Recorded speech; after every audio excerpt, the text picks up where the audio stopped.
We've got an emergency locked on West Virginia as the judge has ruled in favor of all four West Virginia players. But what does that mean, though? Can all four play? I got a legal expert to tell you why.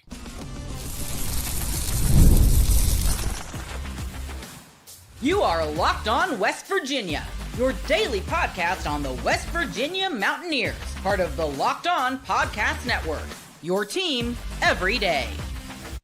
And what is up, guys? Welcome back in. My name is Mountaineer Paul. I am your host, and this is Locked On West Virginia, baby, where things that make you go, happen, because I don't think any of us were expecting a ruling, number one, this fast, number two, this good, and number three, maybe at all. I don't know. Obviously, there's still a lot to get to.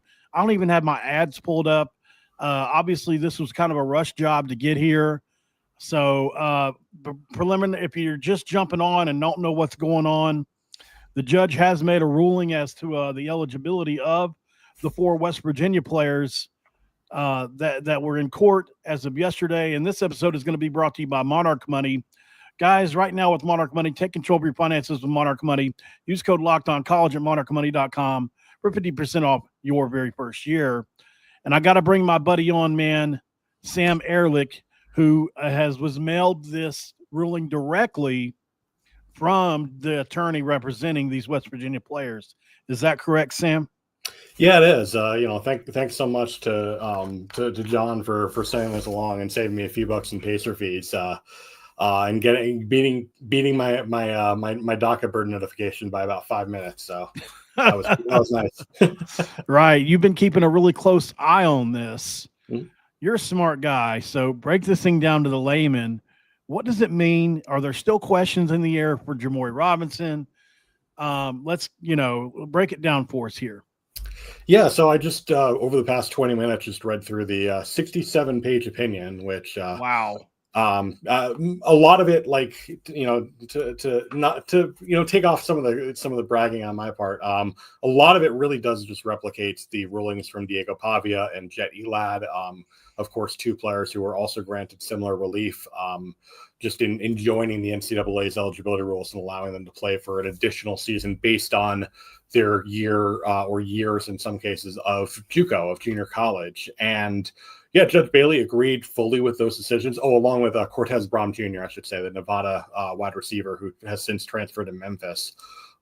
Judge Bailey agreed with all those decisions. He is very firm in feeling that the eligibility rules are commercial, which has been an issue in a lot of these different courts, and that they have anti-competitive harm, and that the plaintiffs have a strong likelihood of success on the merits, which is required to get them their temporary restraining order and preliminary injunction. And the last paragraph contains the order here. It says, for the reasons set forth above, the court will grant plaintiff's motion for temporary restraining order and preliminary injunction. The NCAA will be enjoined from enforcing the 5-year rule as applies to Jamori Robinson, Jeffrey Weimer, Ty Edwards, and Justin Harrington. The NCAA is ordered to immediately grant West Virginia University and/or the players waivers of any eligibility rule that would preclude them from engaging in intercollegiate competition in the 2025-2026 season based on their time spent in junior college. And the key sentence here, the NCAA is also ordered to declare Jamori Robinson, Jeffrey Weimer, Ty Edwards, and Justin Harrington eligible to play for West Virginia University during the 2025-26 season. So to your question, Paul, about Jamori Robinson and kind of the news during the hearing that he is apparently academically ineligible. The opinion does not get into that. It does not talk about it. It does not discuss it at all. But that language is pretty clear, in my opinion. I am sure the NCAA is going to push back on it. I'm sure they're going to say, well, this isn't an eligibility rule. This isn't the 5-year rule. This is a different thing. But, I mean, that language is pretty darn clear. It may need some clarifications in regards to Jamori Robinson, but I don't read it as Judge Bailey saying, well, if as long as they're academically eligible. Wow. The key word there, enjoined, right? Yes. So this is an interesting deal. So there's no way really anybody can say, no, he's ineligible right now, for sure, right? They'd be violating a court order, which is generally bad news. Yeah, right. And so what's the next step for the NCAA here? Because obviously you've got a situation where, let's just be honest, it's probably not done in court yet, right? Yeah, I'm not even going to hedge this at all. I'm not even going to say, well, it's probably likely that they're going to appeal this. They will appeal this. 100% they will appeal this. They will take this to the Fourth Circuit's Court of Appeals. And I know that because they're taking Diego Pavia's case to the Sixth Circuit. They're taking Jet Elad's case to the Third Circuit. They're taking Cortez Brown Jr.'s case to the Ninth Circuit. And they took Nizer Forquin's case to the Seventh Circuit. Their consistent legal strategy here is we are not sitting on this issue. We are appealing all these cases and letting the courts of appeals decide it. So they're going to take this case to the Fourth Circuit Court of Appeals, which has jurisdiction over West Virginia. However, courts of appeals take their time. It'll take some time. Jet Elad's case, it was decided in March, for example, and that just barely, I think a few weeks ago, got a hearing date. So Jet Elad is going to be able to play for Rutgers for several weeks of the season, and that's assuming that the Third Circuit acts pretty quickly after that hearing date, which is not a done deal. These four players will be able to play most of the season, if not all of the season. It's amazing news, dude. This academic thing, though, it's so nuanced, isn't it?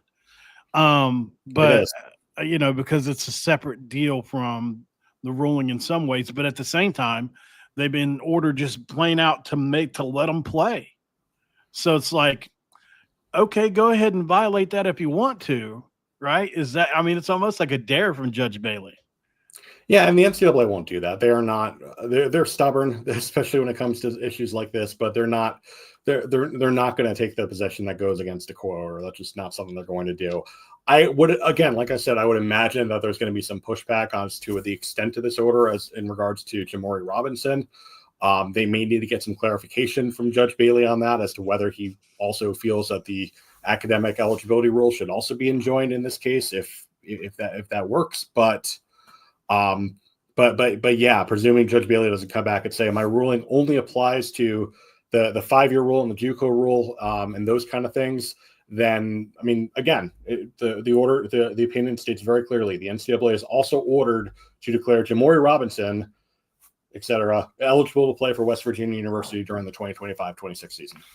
So, as far as West Virginia goes, if let's say they let Jamori Robinson play, there's nothing the NCAA can do to them because of the language of this, even though there isn't this eligibility thing that could be in the air.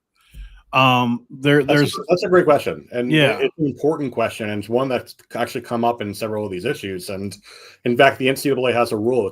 They call it their rule of restitution that says that schools can be punished for playing, would-be ineligible players, even if there's a court order, if that court order gets overturned. So, according to the NCAA rules, if you play a player while they're allowed to play because of a court order, and that court order gets overturned later, the NCAA can come back and take away wins or do something like that.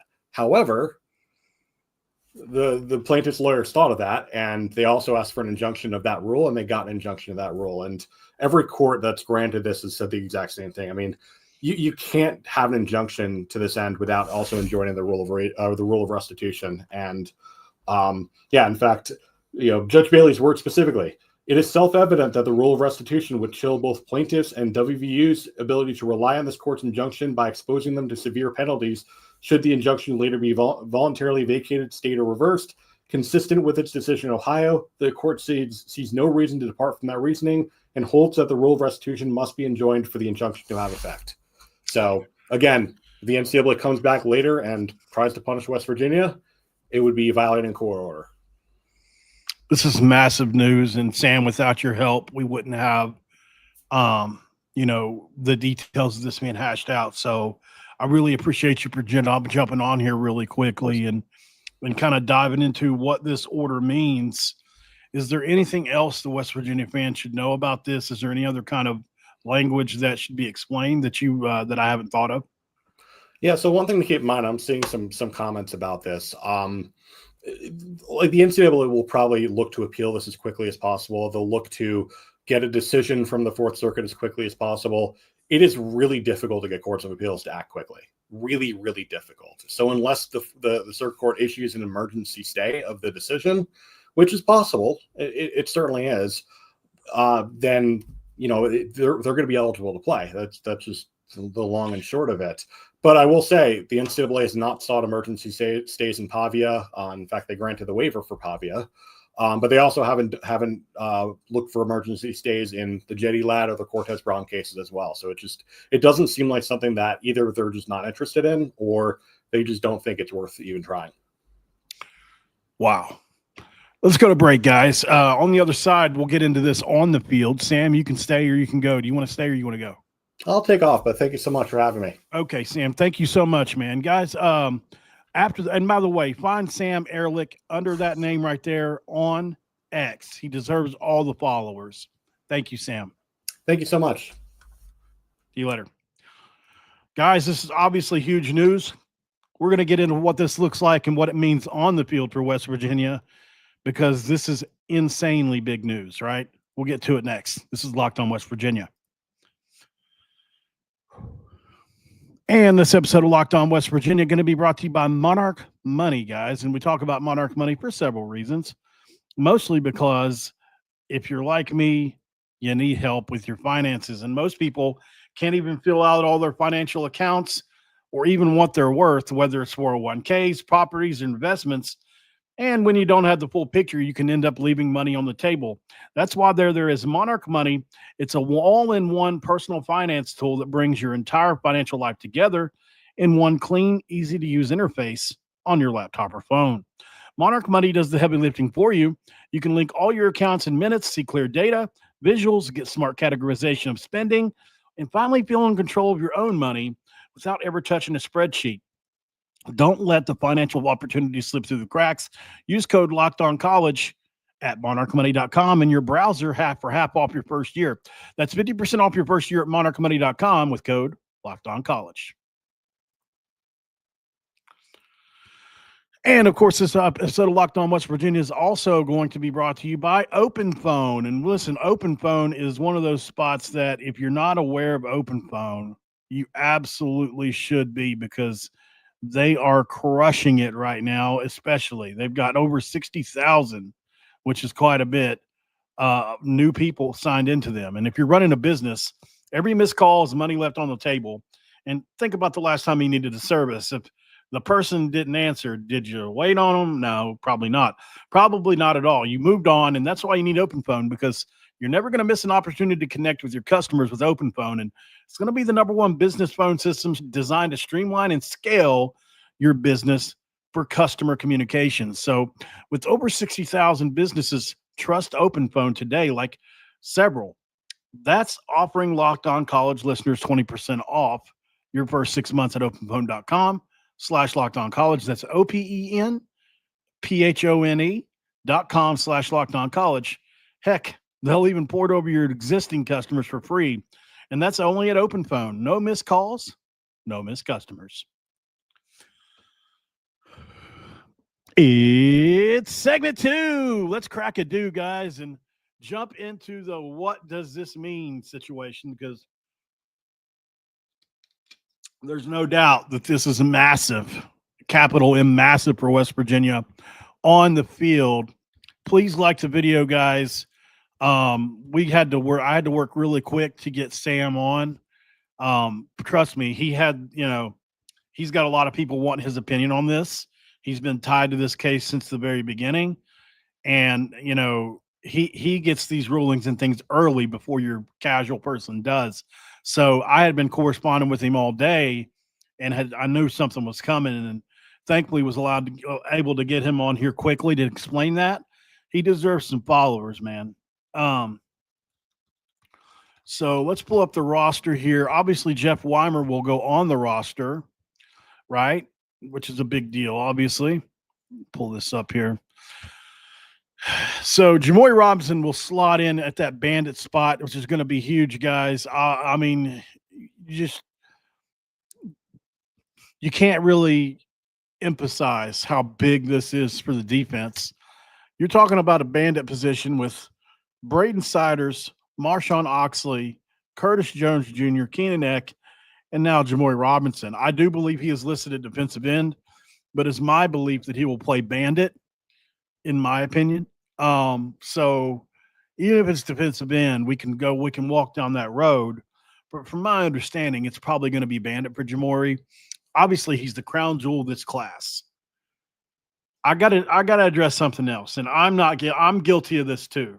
So I'm gonna go ahead and throw myself in on this because I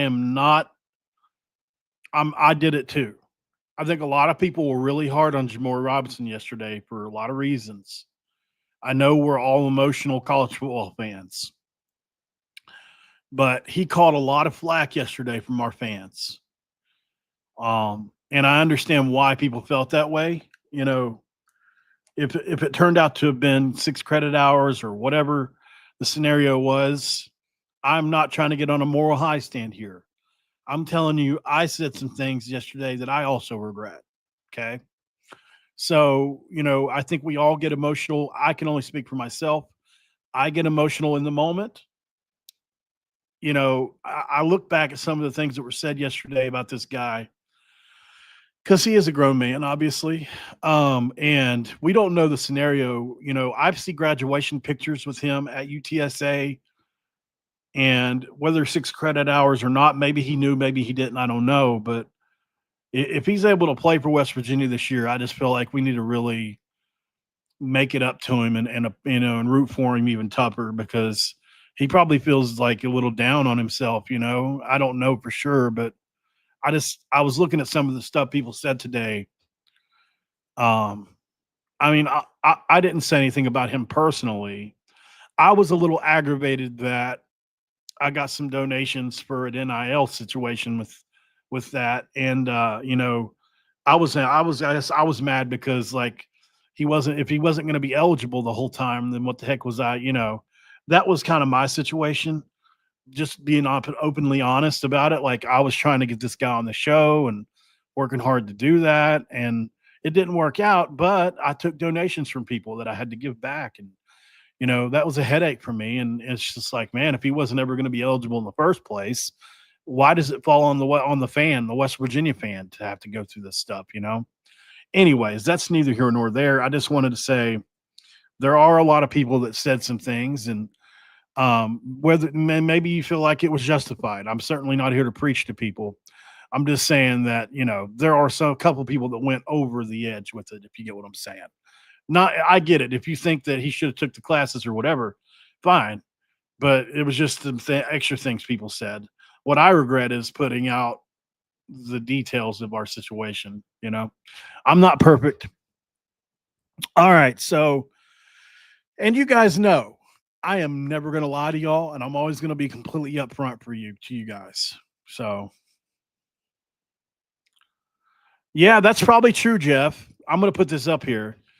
Jeff says, when he messaged you yesterday during the show, I think he was letting you know that it wasn't going to matter, and his lawyer was advising him try to keep everything under wraps. Yeah, that was going to be impossible. You know, I mean, it's just, I wasn't the only one reporting on it, and that's what I was letting him know. You know, like I wasn't by far the only one reporting on it, so it wasn't going to go under wraps. But I probably was one of the first, and he also follows me, or at least he did. He may not anymore. It doesn't matter, man. He's going to be on the field as far as we know right now.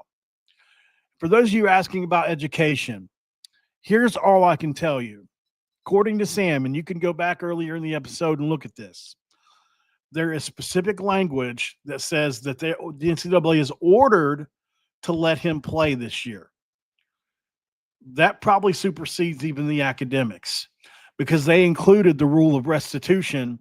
They enjoined the rule of restitution in with this order, which means West Virginia's off the hook. If West Virginia plays Jamori Robinson and it comes out later that, this gets overturned, West Virginia's off the hook, period. So there have been, so Judge Bailey thought deeply about this in a 67-page report, guys, in less than 24 hours. Are you kidding me?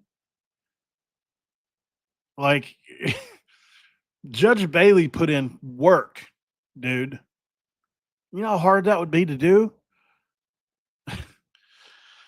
Oh, gosh, man. I tell you what, that's crazy stuff, man. But on the field, obviously, Jamori Robinson is an elite pass rushing defensive end / pass / bandit linebacker. that has NFL potential as a pass rusher and run stopper, and he will be the most talented pass rushing defensive end to play in a West Virginia uniform since Bruce Irvin, and it's not even a stretch to say it. He's 6'4", 6'5", 250 pounds, an elite athlete that West Virginia would not have got had not these eligibility issues been at the core, right? So West Virginia lucked. And look, you want to win a Big 12 championship, or do you want to be better than most people thought you could be in your first year? You take some chances along the way. Now, not only do you get Jamoy Robinson, who, yeah, the crown jewel, but not far behind are the other three players. We talked about the other three right after the break. And this episode of Locked On West Virginia going to be brought to you by Prize Picks, y'all. And when it comes to Prize Picks, what can I say, man? If you want to win a prize, you got to make your pick. Am I right? Am I right? Or am I right? Prize Picks right now is doing a thing, guys. The daily fantasy platform that lets you turn your football predictions into real rewards. Preseason is already heating up and college football isn't far behind. And whether you've got your eye on big name quarterbacks or breakout running backs, Prize Picks makes it easy to get in the game. Easy. The flex play option is a total game changer. Even when one of your picks misses, you still doubled my money. Download the Game Time Prize Picks. Sorry, not Game Time. Download the Prize Picks app today and use Locked On College to get $50 in lineups after you play your first $5 lineup. That's Locked On College to get $50. And we can't do anything on this show without talking about FanDuel, right? August 26th is officially FanDuel Futures Day, a brand new holiday for football fans who live for bold predictions and preseason hunches. For just 24 hours, FanDuel is giving you NFL deals on season predictions. So whether you're calling for an MVP, eyeing a long shot division winner, or ready to crown your Super Bowl champ for week one, the event kicks off and this is your moment. Make sure you visit the FanDuel app today and start planning your future bets now, because Futures Day is one day and one day only. You can do that at FanDuel. Play your game. All right, guys, just so you know, these ad reads are going to be like that probably from here on out, because we're in season, right? We've only been doing like one per episode. So whenever you get a little upset, because I've seen people post a couple things the last couple of days about it, whenever you get a little upset, like, gosh, he's reading all these ads, just remember this. It's paying me. Like this, that's how I make my money, right? So try not to get too upset. I understand it's annoying to listen to somebody talk about ads and stuff, but you know. Jim Pearson, thanks for the $2, man. I just now seeing this. Just so you know, and I don't say it enough probably, but I don't get super chats. So, you know, you can go to PayPal or PayPal really is the only one I do anymore. And that's the one. It's in my Discord server. I think Raven has it.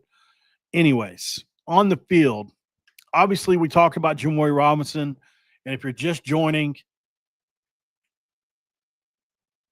well, Chad, that's the thing. Let me finish my sentence first. If you're just joining, all 4 West Virginia players are ruled eligible. And we had Sam Ehrlich on who said that the judge put specific orders in for all 4 players, including Jamoy Robinson, irregardless of the academic issue. So from what we understand, he's still going to be able to play, even with that. Whether you like it or you don't, disagree or what, I'm just keeping it real with you guys. That's the scenario. Jamoy Robinson is going to be able to play according to Sam Ehrlich. The NCAA is just about done, David Cummings. That's absolutely correct. So the NCAA is going to challenge this ruling, but the reason West Virginia is off the hook is because of the rule of restitution rule has been enjoined with this ruling, which means that West Virginia cannot be penalized down the road should they play these players and it gets overturned. So West Virginia is going to have the clear conscience to play all 4 of these guys. The judge's ruling says so. unless they just want to comply with and give them Jamori Robinson to play the other three. Maybe they decide to do that. I don't know. At worst, 3 of the 4 are going to be able to play. So either way, West Virginia comes out of this gangbusters. You couldn't have asked for more. All right, so we went over Jamori Robinson, obviously an elite pass rusher that we just haven't discussed on the channel much because we weren't sure about the situation. But yeah, obviously he's the crowning jewel of this class and would be the crowning jewel of any class, to be honest, or at least one of them. He's very similar to – I feel like he didn't get the hype that David Bailey at Stanford got. He's a better player than David Bailey. I've studied both their tapes. I truly do believe that Jamori Robinson's better than David Bailey, and that will be shown this year. Obviously, from there you go to – we haven't talked about Jeff Weimer much. He's an elite route runner. And look, there is a reason all 4 of these guys – in my opinion, all 4 of these guys were a little iffy, is because they were probably on the higher end as far as teams that would have wanted them, but they had some issues. And what Rich Rod did that Neil Brown wouldn't have done was took these chances. So, in my opinion, so Jeff Weimer, a guy, caught 75 balls last year for over 1,000 yards. Yes, at a lower level, but go watch the tape. He absolutely destroys dudes in the route running. And he's got a lot of catching up to do, but hey, look, at the end of the day, man, he's got some time. Then you get to Justin Harrington, who has a ton of upside, 6'3", 210-pound nickel safety, who played corner at Oklahoma and at a very high level, starter in 2023, before season-ending knee surgery, basically tossed him out and threw his life off track. If he comes back to even 80 or 90% of what he used to be, West Virginia's got an NFL player probably playing backup to Fred Perry, unless he overtakes him during the season. And then lastly, but definitely not least, and actually I slot this guy in at number 2 behind Jamori Robinson, and that's Ty Edwards. And I don't say it lightly. Ty Edwards is 6'2", 6'3", 240-pound running back that touches 20 miles an hour on a radar gun. Good luck, sweetheart. An absolute bulldozing. Well, let's just go to his page really quick. We can watch a couple. Let's see what number is he. Well, we'll just do it by number, or not by number, but by. Let's see, by jersey. No, not by jersey. By position. Yeah, that's where we were at. Okay, so we got corner, defensive line, kicker, linebacker, long snapper, offensive line, quarterback, running back, Ty Edwards. Okay, so we'll jump over to Ty Edwards here really quick. We'll jump off of this screen really quick. Okay, boom, da boom. There we go.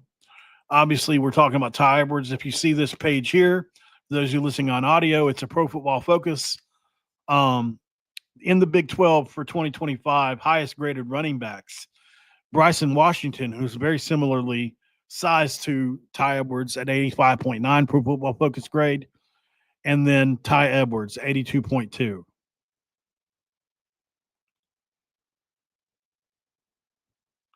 Absolutely. I mean, look, I'm glad. Listen, I want them to have their time too. I'm competitive, but I'm not rooting against anybody. I mean, hopefully Voice of Morgantown and those boys, they can talk about it whenever they want, but I've been doing this for years. They've got their newspaper. I've got the YouTube thing locked down for now. That's how I look at it, whether anybody likes it or not. If you look at just views on YouTube, I get the most, and I'm trying to keep it that way. But, because I don't have a newspaper to go fall onto, or if it don't work out, like, this is it, right? This is all I got. I got to try to make it the best that I can. And being first doesn't always matter. If I did this video in 2 or 3 hours, probably just as many of you guys would watch it. But I'm excited. I'm a fan like you guys. And I know you guys wanted to talk about this now. So here's Ty Edwards. We're going to watch a couple plays. Also had somebody send me some tape on Nico Marchiol. I'll be honest, man. And I'll show you. I graded 16 big throws from Nico Marchiol on a highlight reel. 16 big throws graded for you. And that was going to be a show I did today. We might just go ahead and do that as a little bonus here in a minute. Or maybe as a separate show. I'm not sure. But this is Ty Edwards. For those of you who don't realize, he's got lateral movement. He's got lateral quickness. He's a bulldozer. But what makes him super dangerous is this right here. The ability to take it to the house.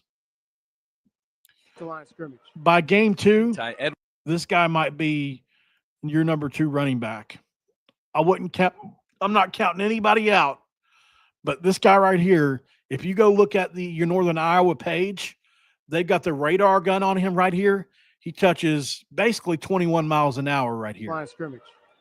And Ty Edwards back in. He gets the carry left side, wide open lane, using his speed, the stiff arm at the 30, and he is gone. Ty Edwards. And that's at 6'2", 6'3", 240 pounds. So, I mean, it's no secret. This dude's an absolute weapon that West Virginia probably doesn't get. This is a guy that goes to the Big Ten or the SEC. Like, this is a guy that you see in Wisconsin. This is a guy you see starting at Wisconsin. And honest to God, I mean, look at that move right there. Watch number 10. See him pursuing right here? Watch the cut. You see, this is Ty Edwards' head. He ends up right here through this hole. And so he's a guy that can cut on a dime for a guy that size. Watch number 10 literally right here break his ankles over pursuing the ball. Stop right there. He broke his ankle, son. So Ty Edwards at 6'2", 240 can cut somebody's freaking teeth out. And then look at he gets on his horse and cuts dirt, and he gets 65 more yards. He doesn't have quite the Sincere Bowers breakaway speed, but for a dude his size, it's elite. It's not something you see every day. And like I've been telling people for months on this show, Ty Edwards, I've just put him out of my mind since this has all been going on, to be honest. He's right there with Sincere for me. Like when I talk about the running back, I really do believe we had the best running back room in the Big 12. Nobody knows it yet. We've never had this kind of talent ever when Neil Brown was here. Literally ever. Letty Brown would have been the 3rd or 4th running back in this room. And Letty Brown was a good player. Don't get me wrong. But I think he would have been at least the 3rd running back in this room. I'll take Jaheim and I'll take Ty Edwards at least above him. So maybe and I know I'm guilty. I can get caught up in the moment, but I've been saying this for months about him now. So it's no secret. Like Ty Edwards can really go. So and he's already proven it. I mean, look at this disgusting move. There's a guy in your face as soon as you get the ball, and look how low he is to the ground. His legs are at a 90-degree angle right here. And somehow he's able to juke this dude out at that size. It's insane. Like, I don't think people realize the weapon we just got on offense with Ty Edwards. As a matter of fact, I know people don't know. He is a runaway beer truck type dude. This is monster news, guys. This is a great day. And you know what's funny is the last 24 hours, what all have we seen? Nothing but all of us expecting this to go badly for us, right? Bester, yeah, give me a section with PayPal info, even though you never show up anymore. I'm just kidding, bro. Listen, this desktop computer that I have that's like $2,000 something, Bester in the chat brought it to me. Just brought it to me. My laptop in there. I got a laptop in there, brand new Windows laptop that one of you guys sent to me in the mail. This microphone is $500 something. Raven and Bester and Dylan and Shaq and a couple other people bought this for me. Like, I have some of the best community members that you can ask for. And the great thing is, I didn't ask for a single one of these things. Never did I ever say I wanted it. I may have had some issues that made it obvious, like my sound or something, but Like, I never said for a single second that I wanted or needed this stuff, man. So I appreciate you guys more than you know. Today's the day to celebrate. This doesn't happen very often. I'm probably going to do multiple videos on this topic. I hope you don't get tired of it, but there's a lot I want to say, and I can't say it all in one video. So to just cap this off, and for those of you that are just joining for the last time, because I know people are all asking the same question, because my analytics are telling me dozens and dozens and dozens of people keep jumping into the chat. Like we've gone up over 1,000 people at one point. We're down to 500, and it just keeps fluctuating. So for those of you that maybe haven't heard this news, and you can go back to the beginning of the episode if you need to, basically what it comes down to is this. There is specific language that both does a couple different things. It grants all 4 players not only an injunction, but a restraining order from the NCAA's rules, which means they're all 4 going to be eligibility to compete for West Virginia this year, including Jamori Robinson, as far as we know, unless Judge Bailey puts out extra language which he just did a 67-page deal. If he were going to clarify any more, he probably would have. He said all 4 are eligible, and he said it more than once.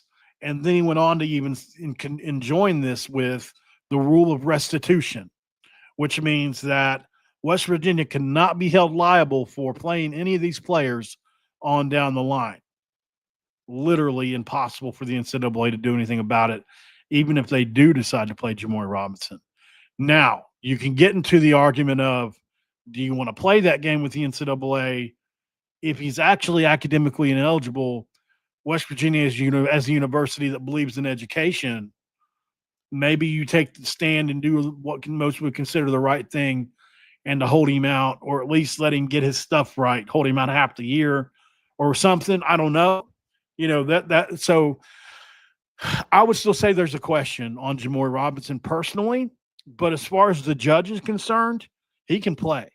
And there's nothing that the NCAA can do about it. That still doesn't mean that West Virginia may or may not hold him out. I don't know. I mean, I think it's a fair question to ask that assuming he's academically ineligible for some reason, because I don't know if he is.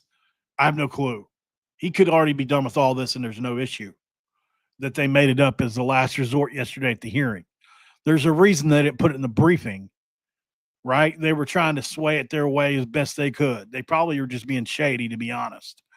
But if there is some kind of an eligibility issue, I would say that West Virginia will handle that, and I think they'll do the right thing either way. All right, so here's what we're going to do. As a bonus, I'll give you guys a couple of the throws that I graded from Nico Marchiol. And then we'll show the rest on another episode. So I have and here's the great thing, guys. I haven't had film that I can show on Nico since I've had this show, right? Like I haven't had any because it's all under what you would consider to be like ESPN or something like that. This is somebody that went to these games with not 1, not 2, but sometimes 3 cameras and recorded all this. I don't know how they did it. I think it's an excellent idea. And so what I'm going to do is shout out, who is the name of this profile? Guys, make sure you check out Anonymous. Whoever Anonymous is, not active 23-233. The only thing they have on here is Nico Marchiol's customize and save hundreds with Liberty Mutual. As Nico Marchiol's tape. It's the only thing that's on there, which is kind of funny. But so I just want to make sure that they get the credit they're due either way. But we're going to watch this tape and grade a couple throws that Nico makes. So obviously, as most highlight tapes, the first throw is one of the best throws he has on the tape. There is no sound to it. So I'm going to do my best to describe what's going on. And in some of these cases, some of these throws are from years ago, like a couple years ago, But either way, his throwing motion and throwing form hasn't changed much since he's been at West Virginia. So it's not really something that I would worry too much about. First play, he's under center with C.J. Donaldson in the backfield with the play fake. And this is why I wanted to show this one first anyway. So you can see this is a 7-step drop, right? Watch from the beginning. So Hut, 1, 2, 3, 4, 5, 6, 7, right? Boom. Now you're on your plant foot. You want to bounce the balance and watch him instinctively step up into the pocket here. He can't see that guy, but did you see him instinctively step up in the pocket and make this throw? Watch this. And then the throw he makes in and of itself is amazing. But watch him step into the pocket to avoid this little rush here. Just the little nuance. And this was last year. Beautiful throw, beautiful throwing motion in between a corner and a safety. And no, this maybe have been year before last. Apologies. I can't remember. Here he is in I formation to Jaheim White. It was Jaheim White, not CJ. My apologies again. I think this was last year. But as you can see, yeah, it was last year. Right tackle gets a beat, and then he steps up in that pocket and makes that throw. Just an excellent throw, man. And it was Traylon Ray down the sidelines. Nick Malone got beat pretty bad there, to be honest. I'm not sure of this second play. It says it's 2 angles. Yeah, this is another one I wanted you to see. That's Justin Robinson. Guys, you realize how good Justin Robinson could have been if he would have been healthy his whole career. I mean, look how much bigger and stronger he is. It looks like a man playing against a kid. But the throw here for Nico is what you want to see, right? So, okay. So as you can see, Nico, 1, 2, 3, and gone. And he puts a lot of mustard on this. As you can see, he's got a pretty wide spread in that base. I'm curious to see if they've shortened that up. And you can see the shoulders are a bit uneven, right? But when you're throwing deep, you tended to have to dip. So, but it's a perfectly thrown ball. And I mean, Justin Robinson just made it look so easy there. Same play. There's a couple other plays I want you to see. Let's see. We got one this is one here too. So I believe if you look at the velocity on Nico's throws, this one here would be the hardest thrown ball of the year from him, in my opinion. If you look at Traylon Ray, he has to watch him the way he leads him up the field with this throw, and look at the mustard he puts on this thing.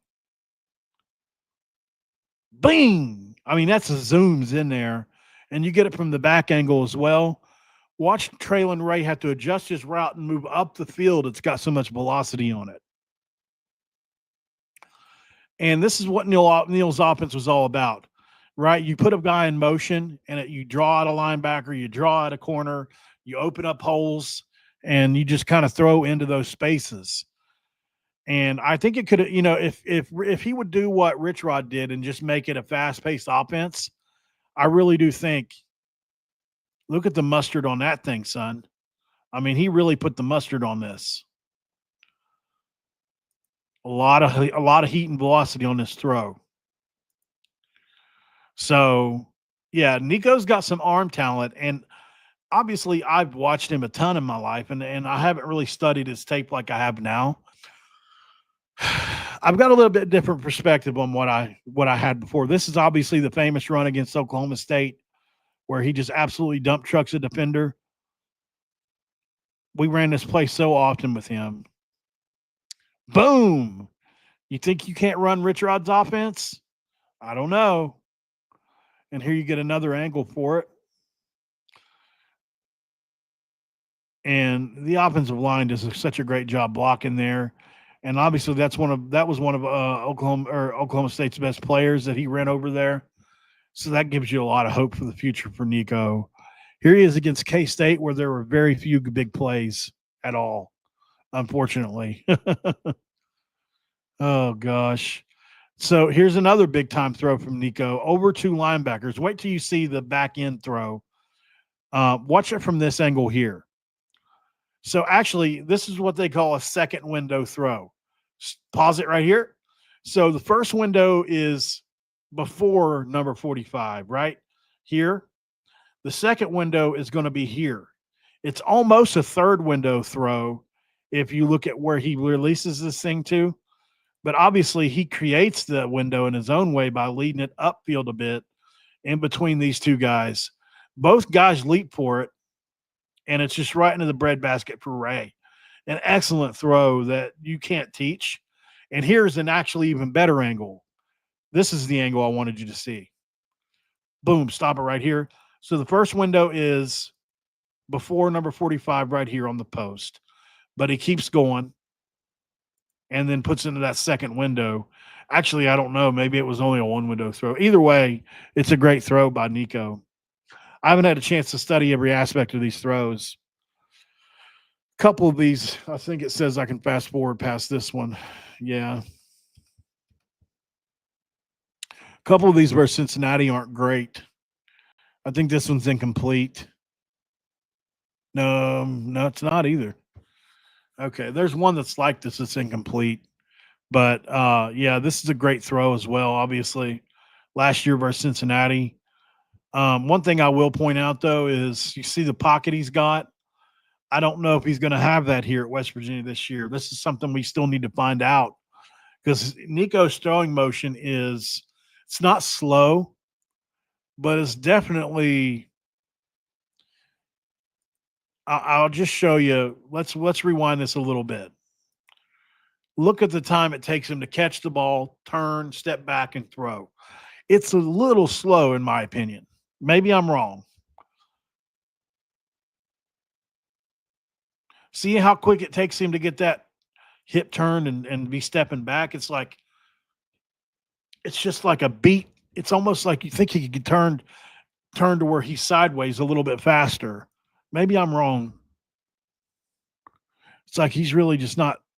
See, it's just really. I mean, and I get it. There's a rhythm to it. There's steps you're trying to take. I just worry about the pass rush this year. I don't know how our offensive line is going to hold up, and maybe it ends up being great. Who knows? Another run play where he just kind of breaks the tackle.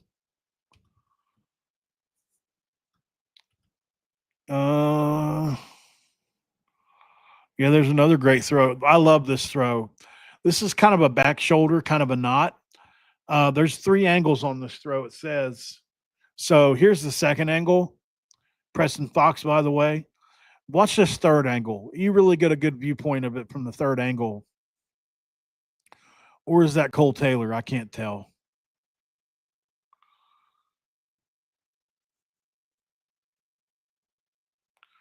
Yeah, it's Cole Taylor. But, anytime a defender space guarding somebody like that, which 10 is, actually Cole Taylor abuses number 10 right here. But as you can see, the route concept, they're pretty close to each other. But as he gets upfield, as you can see, like Nico notices, and he ain't ever turned around. So what's he do? Back shoulder, right? Which means he's going to lead that right shoulder out towards the sideline, away from the defender. It's a great throw.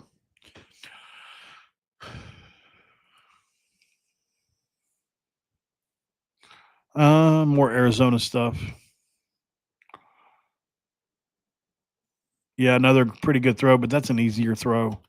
There's not a whole lot to that one, I mean, you got to make the throw, but it's – anyways, I showed you more than I wanted to. We showed a lot of throws, didn't we? There's a bunch more, though, on there, and we'll absolutely see them again sometime. I'm not done studying that tape by any measure.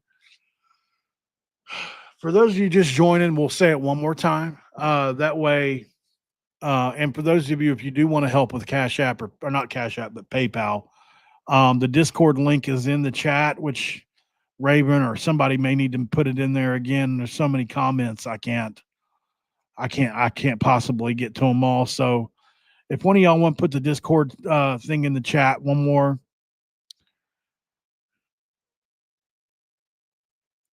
Yeah, that's not true, Kevin. I had a lawyer on here just a few minutes ago that explained the entire thing. So, but basically, the way the judge's order reads, and here's another thing: the lawyer that I brought on here was sent this order directly from the Jamori Robinson and them's attorney. Okay, well, you can go argue with him about it, not me. I'm just going to repeat what he said. Basically, the academic eligibility thing, as far as the court is concerned, doesn't matter because he's given them a temporary restraining order or whatever from the NCAA. Now, like I said before, because the NCAA can try to use this and violate the court order for sure. Are you a lawyer, Kevin? I'm just curious. Are you a lawyer? I mean, I'm just asking a question. I'm not trying to antagonize you at all. But I just had a guy that practices sports law for a living on here that has several thousand followers that read through all 68 pages as well, and was sent the 68 pages from the attorney that got the ruling. You get what I'm saying? So go back and listen to what he had to say. All I'm doing is repeating that. No offense to you. I'm just saying I'm going to take his opinion over yours for now. And if I'm proven wrong later, or if he's proven wrong later, then we can talk about it. Get what I'm saying? But I don't want to sit here and have an argument with you in my chat over it because, I don't know enough to really, on my own merit, argue. I can only repeat what's been said. So, basically what it comes down to is, because of the language in the ruling, West Virginia can play these players without fear of penalty down the line because of the rule of restitution, right? That basically means that the NCAA has a rule that says, hey, if something happens later down the line and a court overturns this and you let a player play, we can punish you for that. So, of course, there's a counter to that called the rule of restitution. And that basically means that West Virginia can't be punished down the line. I'll dig deeper into this, and we'll probably find out more over the next couple of days. Maybe West Virginia just decides not to play him and it's not worth the fight. That could be possible too. But I just think for now, as far as what the judge thing says, according to Sam Ehrlich, who practices law, said that he's eligible. So we'll continue to monitor this. I definitely don't want to spread misinformation. I'm only repeating what the lawyer said, man.